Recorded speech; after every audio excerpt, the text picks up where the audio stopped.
हा, देऊरच्या या सर्व परिसरामध्ये गेली 5-7 महिने बिबट्याचा सातत्यानं वावर आहे.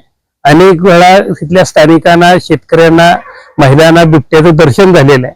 आम्ही आमच्या गावामार्फत आणि आमदार साहेबांच्या मार्फत फॉरेस्ट खात्याला बऱ्याच वेळा या कल्पना दिल्या, पण फॉरेस्टने त्याच्यावर म्हणावी अशी सुरुवातीला दक्षता घेतली नाही.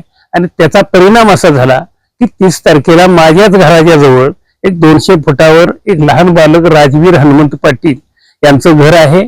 आणि त्या बालकावर संध्याकाळी 6:45 वाजता 30 तारखेला तिची बहीण आणि ती अगदी रस्त्यावरून खेळून घरी येत असताना बिबट्यानं अचानक येऊन हल्ला केला. आणि त्या राजवीरला, जो 5.5 वर्षाचं बालक होतं, त्याला घेऊन बिबट्या पळून गेल्यानंतर त्या मुलीनं आरडाओरडा केल्यानंतर तिथं उपस्थित असणारे स्थानिक नागरिकांनी बिबट्याचा पाठलाग केला.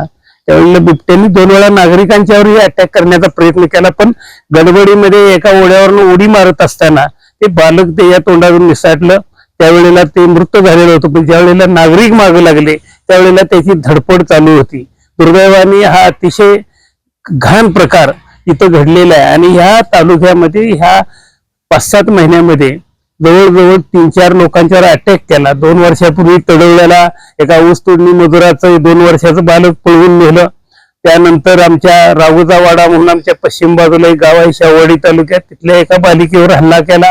इथं मुळीवाडीमध्ये एका बालकावर हल्ला केला. ओपोळ्यामध्ये हल्ला केला. ती 2 बालकं वाजली.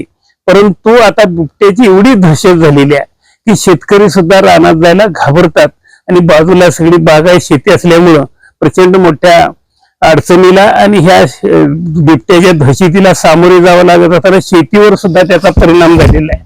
मी अशी आमदार साहेबांना विनंती केलेली आहे की आमदार साहेबांनी स्वतः लक्ष घालून राजवीरच्या मृत्यूनंतर 4-5 दिवसामध्ये तो बिबट्याला जेरबंद आज केलेला आहे.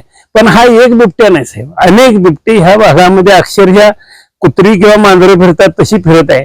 त्या बाबतीत काय करणार? तर सध्या आमदार साहेबांनी सांगितलं जिल्हा परिषदेची निवडणूक चालू आहे, ही झाल्याच्या नंतर आपण मोहीम करू आणि फॉरेस्ट खात्याच्या मागे लावून हे आपल्या परिसरामध्ये हा डोंगरी तालुक्यामध्ये जे बिबटे रान शिवारात जन्माला आले आणि त्यांचा अधिवास आता ऊस आणि शेतमळीत झालेले आहेत, ते सगळे पकडून त्यांना अधिवासामध्ये सोडण्यासाठी आम्ही प्रयत्न करणार आहोत. आणि त्यासाठी कुठल्याही थराला जाऊन आमदार साहेबांनी तर सांगितलेलं आहे की आम्ही राज्य सरकारमध्ये उद्याच्या अधिवेशनामध्ये हा विषय मांडू, केंद्राकडे पाठपुरावा करू. आणि बिबट्या जे हे आहे की शेड्यूल 1 मध्ये, त्याच्या शेड्यूल 2 मध्ये करण्यासाठी सुद्धा मी प्रयत्न करणार आहे. परंतु या बिबट्याच्या दहशतीतून इथल्या नागरिकांची मुक्तता करावी अशी आमची सगळ्यांची धारणा आहे.